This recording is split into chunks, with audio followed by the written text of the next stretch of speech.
C'est un homme qui était remarquable d'intelligence et de rigueur pour lui-même. Il s'imposait une très grande rigueur. Ce n'était pas du tout un de ces politiciens hédonistes et histrioniste, narcissique, que nous avons à foison à l'extrême centre, mais un peu partout maintenant dans la vie politique. Il m'a semblé qu'il était en décalage avec lui-même à peu près tout le temps. Il s'engage d'abord au PSU, puis au PSU, il y a de nombreux courants, il est dans le courant trotskiste, et les trotskistes lui disent viens plutôt chez les trotskistes. Alors il rejoint l'OCI, qui est la formation trotskiste la plus rigoriste, la plus sévère, la plus intransigeante, la plus dogmatique, et en même temps il fait l'ENA. Alors, être dans une formation trotskiste dogmatique et faire l'ENA en même temps, c'est pas facile. Alors on lui dit, puisque tu fais l'ENA, il vaut mieux que tu ailles développer nos idées à l'intérieur du Parti socialiste, tu feras progresser nos idées, et puis dans ton cœur, tu seras avec nous, tu nous diras ce qui s'y passe, et puis on fera de la politique là-dedans, ça s'appelle l'entrisme. Et il accepte cette idée. Comme il est très intelligent, comme il a une bonne formation politique que lui a donné ce petit monde trotskiste, il est tout de suite repéré comme un gars brillant qui a du coffre. Et puis il a une qualité. Comme il a cette formation trotskiste, lui, il ne pense pas que les staliniens du Parti communiste français, c'est la classe ouvrière. Il pense que ce sont des bureaucrates qui ont assassiné la révolution bolchevique. Donc, il ne passe pas sous la table quand les communistes font la grosse voix dans les négociations. C'est le seul dirigeant socialiste avec François Mitterrand qui tient tête et qui dit « mais moi je sais ce que c'est, je sais qui vous êtes ». Et voilà, la classe ouvrière, elle n'est pas derrière vous. La classe ouvrière, elle veut le socialisme, et le socialisme, c'est pas la caricature bureaucratique. Alors, il devient immédiatement l'ami de François Mitterrand qui veut résister aux communistes, parce que c'est le seul socialiste qui est capable de renvoyer des citations de Marx ou de Lénine aux dirigeants communistes quand ils commencent à hausser le ton, et qui hausse le ton en même temps avec eux, et avec son intelligence, sa force de caractère et sa connaissance du marxisme et de la révolution russe et de l'histoire russe et de Lénine et du léninisme. Évidemment, il est le négociateur le plus efficace face au Parti communiste qui, quand Lionel Jospin entre au Parti socialiste, est un parti qui domine la gauche. On est dans des époques où Jacques Duclos est candidat communiste, fait plus de 3 fois le score du candidat socialiste. Donc, c'est vital. Donc, il va monter comme ça à l'intérieur du Parti socialiste, et puis, à force d'être confronté à la réalité, il monte jusqu'au poste de premier secrétaire, à force d'être confronté à la réalité, il se rend compte que les idées et les perspectives du trotskisme dogmatique, ça rencontre pas la vraie vie et la vraie réalité. Alors, il est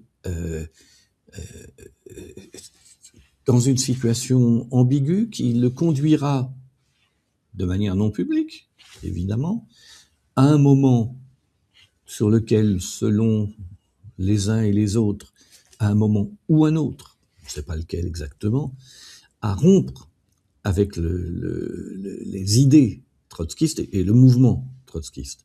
Mais à ce moment-là, s'il rompt avec eux, à quoi il croit ?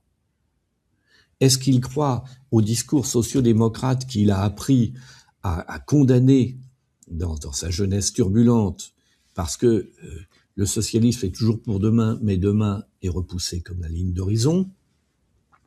Et donc, il est parfois dans des situations délicates. Par exemple, au moment de la guerre du Golfe, j'étais un des animateurs de son courant à Paris, et on a des réunions pour dire qu'est-ce qu'il faut faire.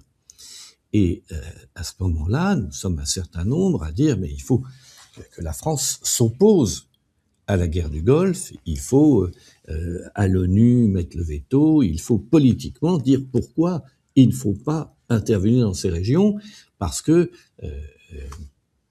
la phrase est de Chevènement, mais on avait la même idée, même si on ne se parlait pas encore à l'époque. Chaque bombe sur le Koweït est une bûche enflammée dans le brasier du terrorisme islamique. Et la réalité l'a démontré. Et Lionel Jospin est à ce moment-là ministre d'État. Et il a cette formule dans une réunion de son courant. Hein. Si nous étions au pouvoir, nous ferions cela. Nous l'empêcherions, cette guerre. Qui est nous? Mystère. Mystère, difficulté à se positionner par rapport à la réalité. Même question qui se reposera lorsqu'il sera Premier ministre. Lorsqu'il sera Premier ministre, il va, dans les 2 premières années, mener une politique courageuse. Il va s'affronter à l'accord transatlantique, il va s'opposer à Bruxelles et, grâce à cela, relancer l'économie française, parce que les gens se disent bon, mais il y a quelqu'un qui veut faire quelque chose, donc je n'ai plus de raison d'économiser à toute force parce que demain est un danger, je vais acheter ce que je voulais acheter. Donc d'un coup, il a une reprise de l'économie, non pas parce qu'il a beaucoup de chance, mais parce que Juppé, qui l'avait précédé, avait plongé les Français dans une telle déprime qu'ils n'achetaient plus. Il se disait que demain était un tel danger.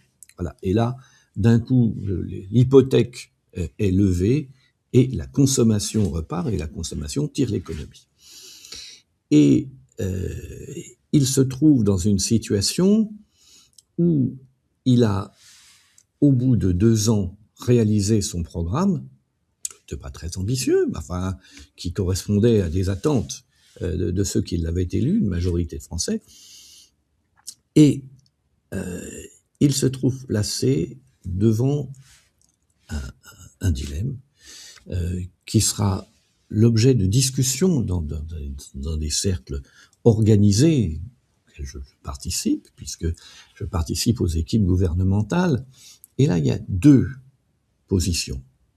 Une position dit c'est terrible, le néolibéralisme l'emporte partout,